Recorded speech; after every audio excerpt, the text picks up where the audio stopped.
Jadi gini ya bro, kemarin saya ngobrol dengan beberapa kawan, masih banyak orang yang belum tahu saham itu apa. Saham itu apa? Pengertiannya pengertian saham. saham. Ya.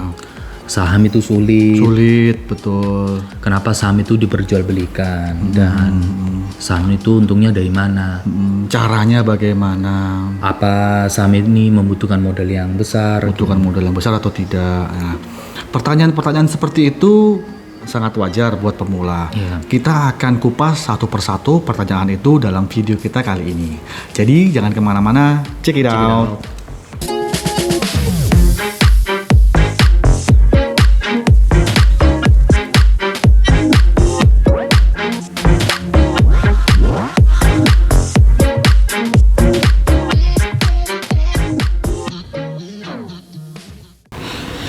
Halo, bertemu lagi bersama kami di channel Kaloka Palevi. Bersama saya Kaloka. Saya Palevi, selamat datang di channel kami. Dan seperti biasa, kami akan membahas seputar Dunia investasi.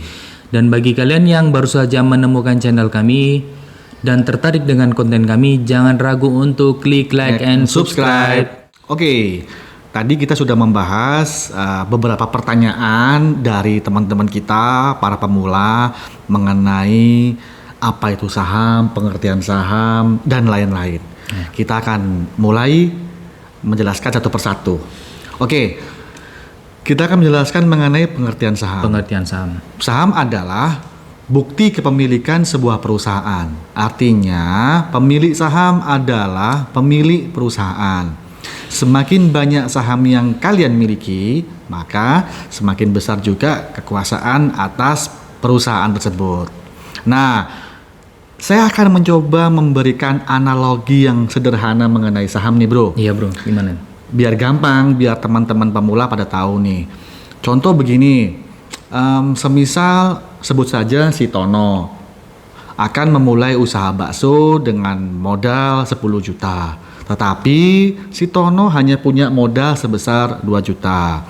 Sehingga Tono kekurangan modal sebesar 8 juta. 8 juta. Kemudian Tono mengajak beberapa teman yang mau diajak kerjasama untuk menanamkan dalam usaha milik si Tono tadi, bakso tadi. Nah, ternyata ada teman Tono yang tertarik menanamkan modalnya. Sebut saja si A, B, C, dan D, 4 orang. Dikarenakan modalnya kurangnya 8 juta, berarti setiap orang menanamkan uang sebesar 2 juta.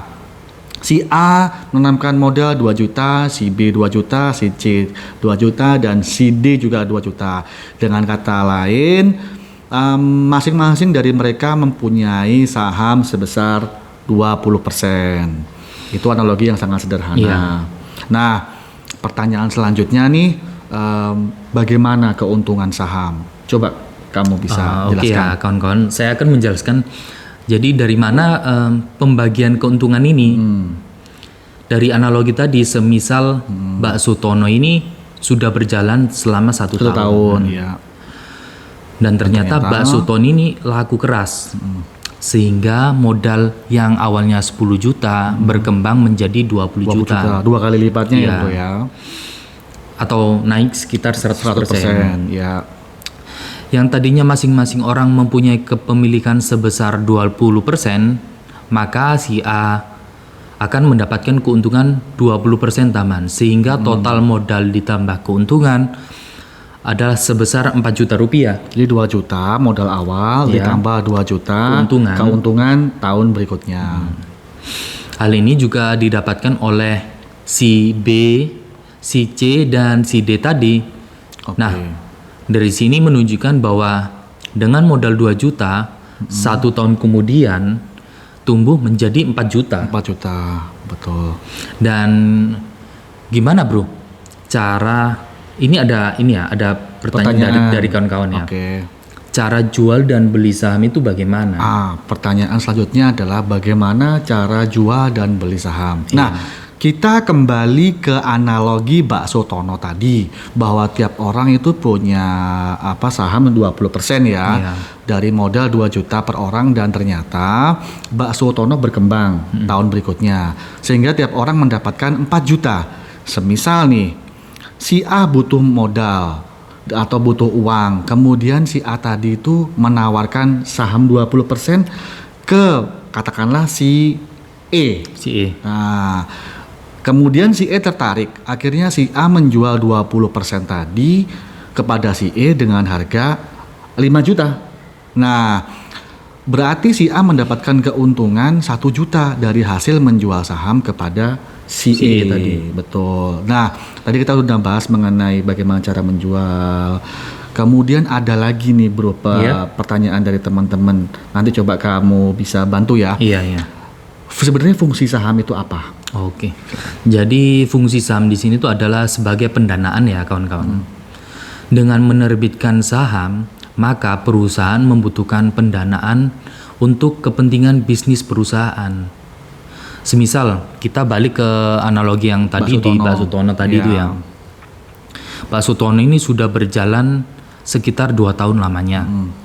Dikarenakan bakso ini semakin rame, maka Tono ini berniat untuk mengembangkan usahanya. Ya, mengembangkan usahanya. Dengan cara menerbitkan saham kepada investor lainnya. Betul. Maka bakso Tono ini mendapatkan modal yang cukup untuk membuka cabang di tempat yang baru. Oke, berarti fungsinya seperti untuk pendanaan ya, supaya bisa mengembangkan suatu bisnis perusahaan itu tadi. Betul. Dan ada pertanyaan lagi nih dari kawan-kawan ya. Kenapa ada saham yang mahal dan ada saham yang murah? Ada saham yang mahal, ada yang saham murah. Kenapa itu terjadi? Coba Bro Kaloka bisa jelasin ke kawan-kawan ya. Oke, kita kembali ke analogi bakso Tono tadi ya. Jadi modal yang dikeluarkan tadi setiap investor adalah 2 juta atau 20% tiap orangnya. Ini termasuk murah loh bro. Iya. Kita hitung termasuk murah karena bakso Tono berjualan di pinggir jalan. Nah, hal ini sangat berbeda dengan bakso yang lain yang membutuhkan modal mungkin bisa berkali lipat, mungkin 20 atau 40 juta karena mungkin jualan baksonya tidak di pinggir jalan tetapi di dalam mall. Nah, modal karena modal yang diperlukan juga besar, berarti juga saham nanti yang akan diberikan kepada investornya juga akan lebih mahal. Iya. Nah, pertanyaan selanjutnya itu dari teman-teman, apakah saham itu bisa rugi? Oh, gimana? Jadi gini ya kawan-kawan, saham itu bisa rugi. Ya bisa. Kenapa? Dari analogi tadi, jika bakso Tono itu sepi pembeli ya, dikarenakan rasanya yang berubah, sehingga membuat pendapatan bakso Tono ini menjadi menurun. Jadi maka tiap investor itu juga akan menanggung kerugian. Ya. Sesuai dengan ini besar kecilnya persentase kepemilikan saham betul, itu tadi. Betul ya. Jadi membeli saham itu jangan sembarangan ya kawan ya. Atau bahkan kalian ikut-ikutan teman. Dan tanpa pertimbangan dan keputusan yang matang. Betul. Jadi kalian kalau mau mulai berbisnis saham, berinvestasi saham, kalian harus tahu ilmunya. Kalian harus sering melihat beberapa video tentang pengertian saham. Dan kita juga akan membahas pengertian saham. Kita juga akan membahas seputar saham yang sangat mendetail di video berikutnya. Oke. Dan gini bro, ada pertanyaan lagi dari kawan-kawan, berarti investasi saham itu susah. Betul. Apa benar begitu ya? Ya, itu pertanyaan yang awam, yang banyak orang pemula seperti itu. Investasi saham susah. Ya. Betul. Sebenarnya pertanyaan itu nggak salah sih ya, karena memang memang kebetulan memang saham itu memang harus butuh yang namanya ilmu untuk bisa berdagang ataupun berinvestasi di dunia saham. Sebenarnya prinsip saham itu sebenarnya sederhana bro, beli ketika murah dan jual ketika harganya naik.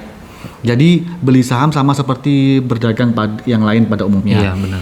Yang diperlukan itu hanya pengetahuan yang cukup tentang bisnis tadi. Contoh bakso Tono lagi nih. Iya. Dalam hal ini berarti si Tono harus mengetahui cara membuat bakso yang enak bagaimana, yang harganya murah bagaimana, yang higienis, pelayanannya yang bagus bagaimana. Dan kemudian dia juga harus tahu siapa pembelinya, di mana dia harus berjualan, kapan atau jam berapa dia harus berjualan. Dengan kata lain, Tono harus punya pengetahuan yang mendalam di bidang bakso supaya bisnisnya bisa berkembang. Nah, sebaliknya jika Tono tidak mempunyai pengetahuan di bidang bakso dan dia asal-asalan menjalankan bisnisnya, maka baksonya nggak berkembang atau bahkan bisa bangkrut. Hal ini juga sama terjadi di dunia saham. Nah, pertanyaan selanjutnya, apakah berdagang saham itu membutuhkan modal yang besar? Silahkan bro. Jadi gini ya, itu benar, tapi dulu sekitar ya 10 sampai 20 tahun yang lalu. Memang membeli saham itu harus dengan modal yang besar sekitar ya 50 juta ke atas sih. Betul. Di zaman sekarang itu semuanya udah berbeda kawan. Banyak sekuritas yang menawarkan kemudahan, dan di Bursa Efek Indonesia ini terdapat sekitar 700 emiten perusahaan di berbagai sektor. Dengan harga yang bervariasi, ada yang murah dan ada yang mahal. Tapi kalian jangan khawatir ya, banyak kok saham yang harganya murah. Betul. Bahkan ada sekitar 100 emiten. Perusahaan yang menjual sahamnya dengan harga 50 rupiah ya, iya. Murah sekali ya. Kalian harus membeli minimal itu 1 lot atau 100 lembar. Jadi kalau per lembarnya harganya 50 rupiah, ya berarti cuma 5.000 ya. 5.000. Ya, 5.000. Kecil itu ya bro. Kecil ya.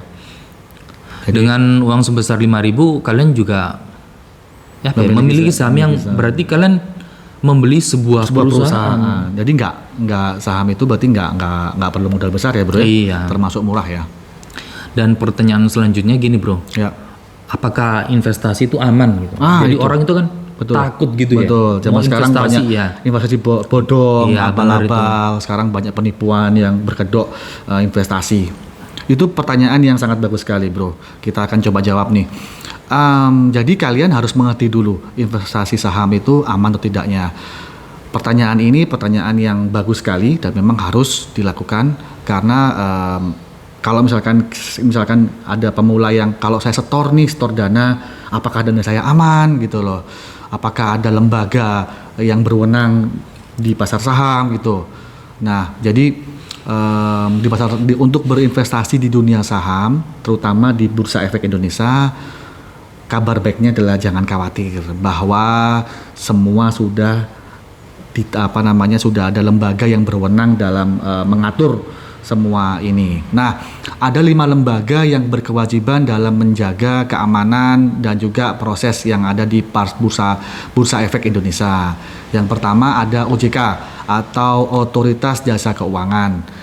Sebagai lembaga ini sebagai pengawas untuk di pasar modal. Yeah. Kemudian ada Bursa Efek Indonesia, yaitu sebagai lembaga penyelenggara pasar modal.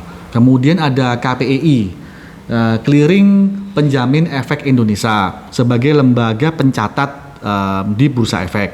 Kemudian ada lagi bro, ya, bro, KSEI namanya, itu Kustodian Sentral Efek Indonesia, itu sebagai lembaga penitipan harta dan menjaga saham yang kita miliki.